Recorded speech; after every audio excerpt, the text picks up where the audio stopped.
Sa gitna ng hindi mapigilang pagtaas ng presyo ng petrolyo, binigyang diin ni Palace Press Officer Undersecretary Claire Castro na hindi tumitigil ang Pangulo sa pagtatrabaho. Kitang-kita po natin kung paano magtrabaho ang Pangulo. Hindi nagbabakasyon kung hindi nagtatrabaho. Ang garantiya po ng Pangulo, ang presence po niya, ang mga utos po niya, ang mga polisiya na inilalatag po sa taong bayan. Nakikita po natin. Paliwanag ni Castro, ang pagpapatupad ng Executive Order 110 ay isang hakbang para maagapan ang sitwasyon bago pa man ito mauwi sa totoong krisis. Gate ng opisyal, ang mismong presensya at mga polisiya ng Pangulo ang katiyakan na ang pondo ng bayan ay napupunta sa tamang proyekto para sa taong bayan.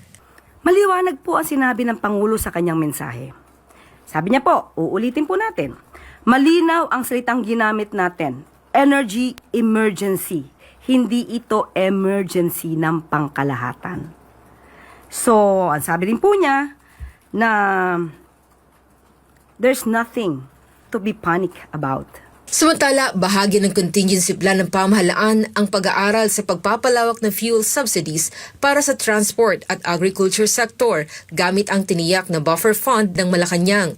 Ngunit matatandaan na habang iginigiit ng palasyo na ito ay energy emergency lamang at hindi krisis, patuloy ang panawagan ng iba't ibang sektor para sa mas mabilis na ayuda. Sa huli, ang garantiya ng presensya ng Pangulo ay nahaharap sa hamon kung kailan ba talaga mararamdaman ng ordinaryong Pilipino ang epekto ng mga planong ito sa gitna ng walang humpay na pagtaas ng presyo ng mga bilihin.